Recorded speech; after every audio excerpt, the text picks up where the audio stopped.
அப்படி காப்பாற்றி இந்த பிள்ளைய இன்னைக்கு இந்த நிலமையில வச்சுருக்காங்க. அதை பார்க்கறதுக்கு அக்கா வீட்டுக்கு வந்திருக்கிறோம். அப்போ நான் பார்க்க நீங்கள் வந்தே ஆகணும், நீங்கள் தான் அந்த பிள்ளைய இப்படி ஆக்கி வச்சுருக்கீங்க, அதனால் நீங்கள் வந்தே ஆகணும்னு சொன்னாங்க. அதனால் நான் இப்போ வந்திருக்கிறேன் பாபநாசத்துக்கு. எல்லாரும் வணக்கம்பா. நான் இந்த அக்கா இவ்வளோ நேரம் சொன்னாங்கல்ல, இந்த அக்கா சொன்னதில் இந்த அக்கா சொன்னதுன்னா அவங்களுக்கு ஈஸியாக இருக்கலாம். நான் அவ்வளோ கஷ்டப்பட்டேன். ஆனால் ஒத்தநாடு ஆஸ்பத்திரி, கும்பகோணம் ஆஸ்பத்திரி, தஞ்சாவூர் பிரைவேட் ஆஸ்பத்திரி, நம்ம பாவநாசம், நான் இருக்கிறது பாவநாசத்தில் கொண்டு போய் காட்டினேன். எல்லாரும் கை வச்சுட்டு ஒத்தநாடு, தஞ்சாவூர்லேயே ப்ரைவேட்டாக 2 இடம் பார்த்தேன். என்னால் முடிஞ்சளவில் எல்லாரையும் பார்த்துட்டு எல்லாருமே அப்போ காப்பாற்ற முடியல. 4 கணக்கை போட்டு 50 நாளைக்கு மேலே இருக்காது, 40 நாளைக்கு மேலே இருக்காது. நாங்கள் ஒரு முடி கூட இல்லை, வெறும் உடம்பு கருப்படைஞ்சு போய் வெறும் பழுப்புன்னு தோலோட காட்டிக்கிட்டு வாடை. அப்போ அங்கன்னாக்கா இங்கே நிற்க முடியாது, அப்பயே போட்ட வாடை அடிச்சிச்சு. எங்கள் வீட்டுக்காரே என்னை நிம்மதியாக எங்கள் வீட்டில் என்னை சோறு திங்க விட மாட்டார், சாப்பிட விட மாட்டார். வெளில உள்ள எல்லா ஜனங்களும் அடிச்சு கட்டுறது, சுடுதண்ணி மட்டும் ஊற்றிடுவாங்க. நாயை நாய் மாதிரியா வச்சுருக்கிறா இவ. நாயை இந்த நிலமையிலேயே நாயை தூக்கி அடுப்பறை வச்சுக்கிறா. நாயை வச்சுக்கிட்டு இவ்வளோ அடிச்சு கட்டுங்க காமௌண்ட் எல்லாரையும் நீ அடித்து பேச அப்புவை போட்டு அவ்வளோ சித்திரப்படுத்தி அப்புவை கைதி மாதிரி நான் வச்சுருந்தேன். ஒருத்தர் மூலியமாக ஃபோன் நம்பர் வாங்கி இவங்கள்ட்ட கான்டாக்ட் பண்ணது தான். தெய்வம் இருக்கா இல்லையா நான் கேட்டு சாவ நிலைமையில நான் இருந்தேன். அப்புக்காக ஒரு வீட்டுக்கு 4 வீடாக இருந்து. இப்போ இது 5ஆவது வீடு. இந்த வீட்லையும் 4 வீட்டில் எனக்கு 1 மாதம் 2 மாதம் 1 மாதம் 2 மாதம் தான் இருந்திருக்கிறேன். இது 4ஆவது வீட்டு 5ஆவது வீட்டுக்கு நான் இங்கே இந்த வீட்டுக்கு ஜாமான் பாதி இறக்கிட்டேன். மீதி அந்த வீட்டில் இருக்குது. நான் குடியிருந்த இடத்துலேருந்து இந்த வீட்டுக்கு முன்னாடியே இன்ஃபார்ம் பண்ணி இந்த மாதிரி நாயினால தான் நம்ம காலி பண்ண சொல்லிட்டோம், அவளை இங்கே வச்சுக்காதீங்க, காலி பண்ண சொல்லிடுங்கன்னு சொல்லி பாதி ஜாமான் இறக்குனா என்னைய நான் 6 மணி வரை டைம் சொல்கிறேன். மணி 3 மணி ஆகுது. 6 மணி வரை டைம் சொல்கிறேன். அந்த 6 மணிக்குள்ளே நீங்கள் ஜாமான் ஏற்றுற ஜாமான் ஒன்று ஏற்றுறாதீங்க, இல்லை இறக்குற ஜாமான்னு வேறு எங்கேயாவது வீட்டை பார்த்து ஏற்றிட்டு போயிடுங்க. இல்லைன்னா 2 நாளைக்கு 3 நாளைக்கு நீங்கள் வேறு வீடு பார்க்குற வரல உங்கள் வீட்டு நாயும் உங்கள் கொண்டாடி இந்த வீட்டுக்கு வர வைக்காதீங்க, வேறு எங்கேயாவது கொண்டு கொடுங்க, இந்த காம்பவுண்டுக்குள்ளே கூட்டு வராதீங்கன்னு நான் இருந்த இடத்துல சொன்னாங்க. அப்படி அந்த மாதிரி வச்சுக்கணுனாக்கா எய்த்தாப்புல உள்ளவங்க பார்க்கக்கூடாது, பின்னாடி உள்ளவங்க பார்க்கக்கூடாது, பின்னாடி தகரம் வச்சு அடைங்க. நாங்கள் உடனே வச்சு அடைச்சி வீட்டை விட்டு வெளியே விடாமல் நான் பாதுகாப்பாக வச்சுருந்தேன். இவ்வளோ தூரம் வச்சுருந்தோம். ஒவ்வொரு நிமிஷமும் ஏன்டா நம்ம இருக்கோம், கடவுள் இருக்கானாக்கா இவங்க ரூபத்தில் நான் இருக்கேன் கடவுள்னு. இவங்க எனக்கு அப்புவை மட்டும் காப்பாற்றலை, 2 நிமிஷம் காப்பாற்றியிருக்காங்க. நான் சாவ நிலமையில அப்பு நம்ம செத்துக்குவோம்பான்னு சொல்லி அப்புக்கு ஏதாவது கொடுத்துட்டு நம்மளும் செத்துப்போம் நினச்சேன். ஏன்னா அந்த அளவுக்கு நான் நாயை நாயாக நினைக்கல. அது என்னோட சொந்த புள்ள, ஒரு ஆம்பளை பிள்ளை தலைச்ச புள்ள மாதிரி தான் நான் அதை வச்சுருந்தேன். நான் அதை எங்கள் வீட்டுக்காரர் சொன்னப்போ தாங்க முடியாமல் தனியாக வீடு பார்த்தேன். அப்போ நல்லபடியாக வரவன்னு அவங்களுக்கு தொல்லை கொடுக்க மாட்டேன். என்னால் நீங்கள் சாப்பிடாம தூங்காமல் வீட்டுக்கு வராமல் நீங்கள் இருக்க வேணாம், நான் தனியாக வீடு பார்த்துட்டு போய் இருந்துக்கிறேன் அப்படின்னு யார் காலையெல்லாம் போய் விழுந்தேன். என்னையை பார்த்து வீடு கொடுக்குறப்பாங்க, அப்போ பார்த்து வீடு கொடுக்க மாட்டாங்க.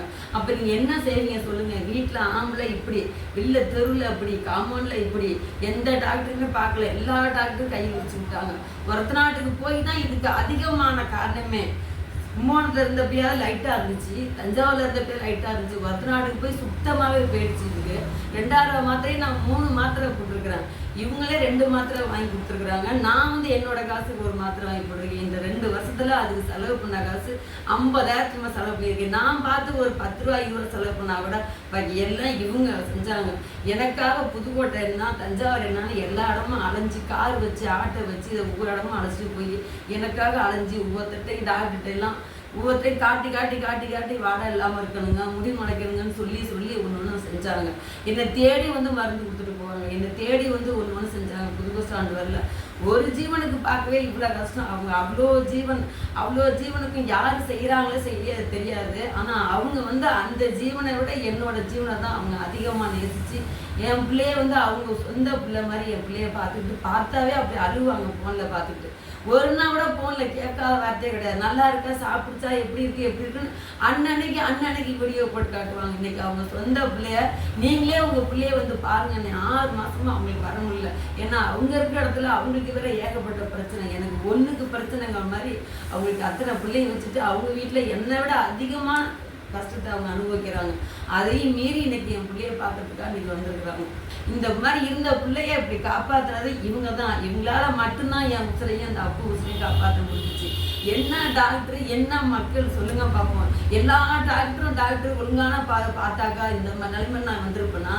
டாக்டர் நல்ல முறையில கவனிச்சாங்க என்னை வந்து அருவா தூக்கிட்டு வெட்ட விடுவாங்களா? விட்டு காலி பண்றியா இல்லையா? மயத்தை பிடிச்ச அவளை வெளில விடு, சாமான இறக்க விடாதன்னாங்க. இந்த அளவுக்கு இந்த என்னைய சாவ நிலைமைக்கு, அக்கா நான் சாக போறேங்கா, என் பொண்ணை பார்த்துருங்கக்கா, நானும் அப்போ சாக போறேங்கான்னு. நான் இருக்கல, ஏன் நீங்க சாகுறீங்க? நான் இருக்கல, எதுக்கு நீங்க பயப்படுறீங்க?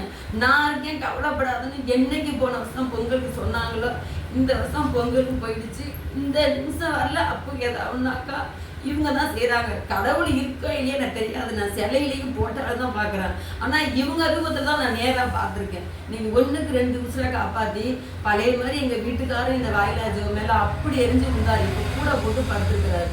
பக்கத்தில் தான் படுத்துருக்குது. நாங்கள் எப்படி பக்கத்தில் படுக்க போட்டு பழக்கம் பண்ணோமோ அதே மாதிரி இப்போ ஆரம்ப ஸ்டேஜில் எப்படி அவர் வச்சிருந்தாரு எங்கள் வீட்டில் இப்போ அதே மாதிரி இது வச்சு இதுக்கெல்லாம் ஆசை என்னென்ன வாழ்த்தோமோ ருப்பியா இருந்தாங்க. இதுக்கு இனிமே வாங்கி போட்டு என்ன செய்ய போறா? இது சாகுதலையும் நீ செத்து கொடுங்க அப்படின்னாரு. தொழில பொம்பளையெல்லாம் சொல்லி கொடுத்து அவர் அப்படி பேசினாரு. இன்னைக்கு அதை தொடச்சி விடுறாரு, பவுடர் வாங்கிட்டு வர்றாரு, சோப்பு வாங்கிட்டு வர்றாரு, பிஸ்கெட் வாங்கிட்டு வர்றாரு, அது மாத்திரையிலேயே வந்து பால்கோவா வாங்கிட்டு வர்றாரு. நேற்று கூட வாங்கிட்டு வர்றாரு, இந்த இருக்கு பால்கோவா நேற்று கூட வாங்கிட்டு வர்றாரு. அந்த அளவுக்கு எங்களை இந்த குடும்பத்தில் நல்லா நிறுத்தி வச்சு என்னை சாகம் விடாம எங்களுக்கு இந்த இடத்துல கடைசி இந்த இடத்துல நீங்க நல்லபடியா இருப்பீங்க அப்போ நல்லபடியாக கொடுக்கறது என்னோட கடமை.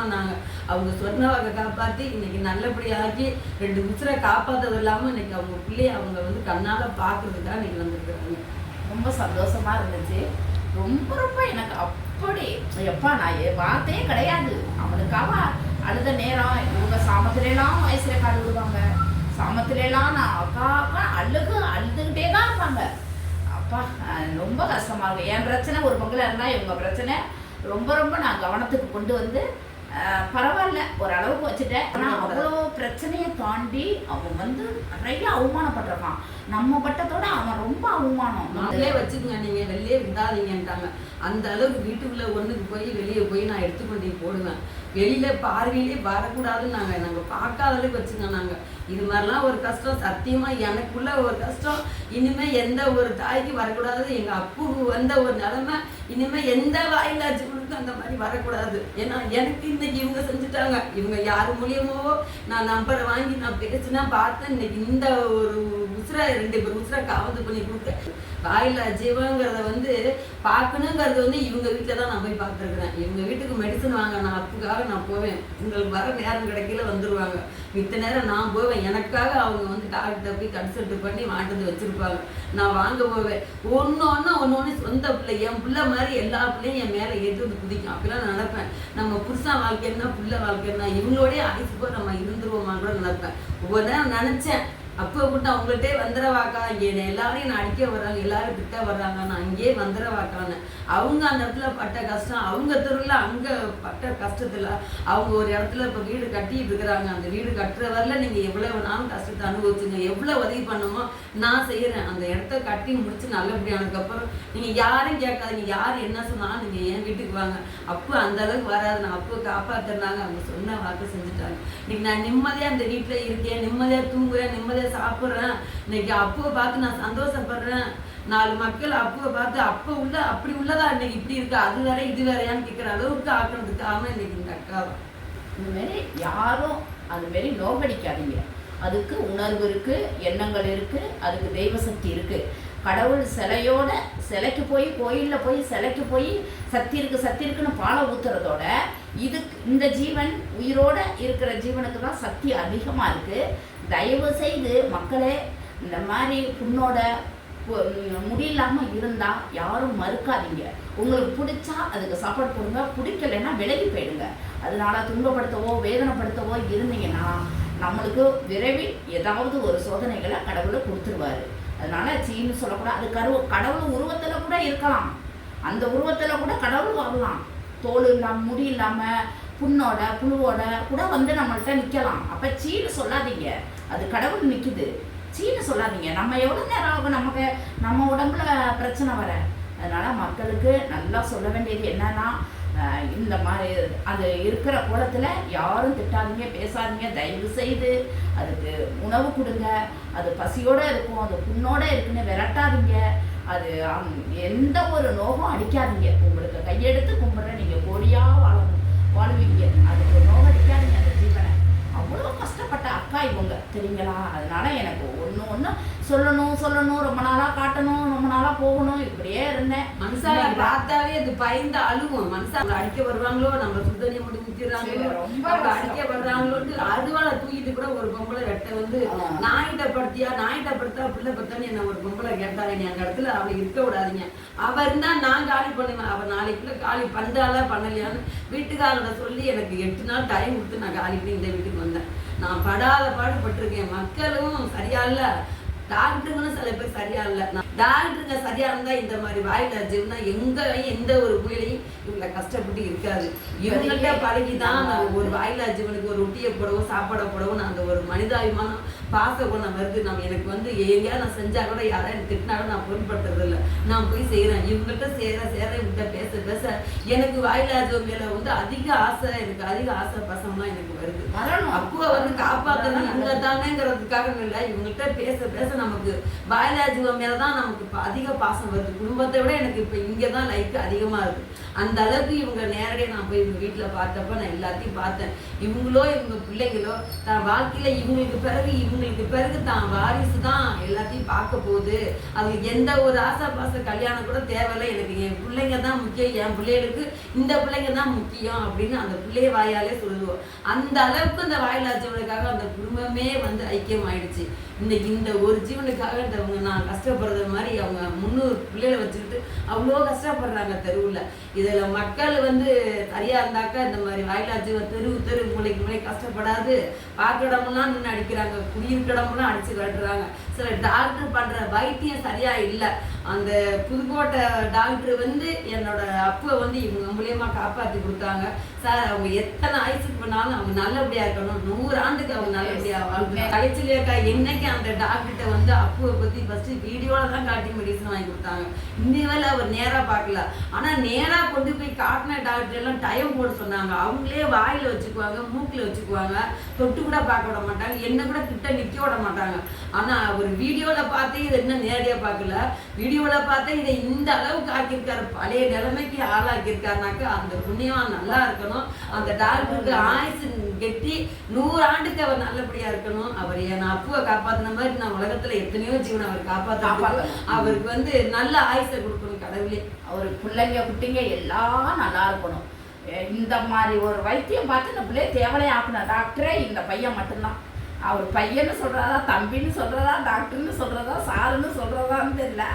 ஆனால் சின்ன பையன்தான். அவ்வளோ வச்சிரு, அவ்வளோ கவனம், அவ்வளோ சுத்தமான மனசு. அப்பா நான் அவரை தான் கடவுள்னு நான் சொல்லுவேன். வேற யாரையுமே நான் அந்த உலகத்தில் சொல்ல மாட்டேன். கடவுளை கூட நான் கடவுள்னு சொல்ல மாட்டேன். எனக்கு அந்த டாக்டர் இந்த பிள்ளைய குணப்படுத்த சும்மா நாத்தம் எந்த நேரமும் நாறுதும்பாங்க. என்னாலே சாப்பிட முடியாது. அவ்வளோதையும் குணப்படுத்தின டாக்டர் விக்னேஷ் டாக்டர் மட்டும்தான். புதுக்கோட்டை மாவட்டம் சந்தைப்பேட்டையில் உழவர் சந்தைக்கு பக்கத்தில் இருக்கிறாங்க. ரொம்ப ரொம்ப ரொம்ப ரொம்ப நன்றி சார். உங்களுக்கு ரொம்ப நன்றியே சொல்லணும். இந்த பிள்ளைய உங்கள்கிட்ட நேர்லேயே காட்டணும்னு இருந்தோம், வாய்ப்பு இல்லை. காட்டுறோம் ஒரு நாளைக்கு. பாருங்க வீடியோல. இல்லைனாக்கா இன்னைக்கு அப்பவும் நானும் நிம்மதியாகவும் இருக்க முடியாது. உச்சோட இந்த வீட்டில் நான் நினச்சி நான் இந்த வீட்டில் தான் நான் இருக்கேன் 4-5 மாசமா. இதுவரையில் அப்புக்காக காலிப்படுது 1 மாதம் 2 மாதம் இந்த வீட்டில் தான் நான் 5 மாசமா இருக்கேன். அதுக்கான இவங்க மூலியமா அந்த டாக்டர் எங்கள் அப்புவை சரிப்படுத்தினதுனால அவர் நிடோலி வாழணும், நல்லபடியாக இருக்கணும். அவர் குடும்பத்தில் உள்ளவங்க அத்தனை பேர் நல்லா இருக்கணும். அவருக்கு ரொம்ப நன்றி. ரொம்ப வந்து கையெடுத்து கும்பிடுறேன். அவர் நேராக பார்த்து அவர் காலில் இருந்துருவேன். ஏன்னா அந்த அளவுக்கு நான் அப்புக்காக நான் அவ்வளோ கஷ்டப்பட்டுருக்கேன். 1 நாள் 2 நாள் இல்லை. இந்த அக்கா சொல்லும்போல டெய்லி ராத்திரி 11 மணி 12 மணி 1 மணிக்கெலாம் அவங்களை அடிப்பேன். ஒச்சு வைவு இல்லாமல் அவங்க படுக்கிறதே 12:30 மணி 1 மணிக்கு தான் படுக்கிறாங்க, சாப்பிட்றாங்க. என் போன உடனே அட்டன் பண்ணாங்க. ஏன்னா நான் உயிருக்கு போராடிட்டு இருக்கேன், நான் இவ்வளோ கஷ்டத்தில் இருக்கேன்னு நல்லா புரிஞ்சவங்க. என் அக்கா தங்கச்சி, என் அண்ணன் தம்பி, நான் பெற்ற பிள்ளையே இதுக்கு வைத்தியம் பண்ணுறோம்.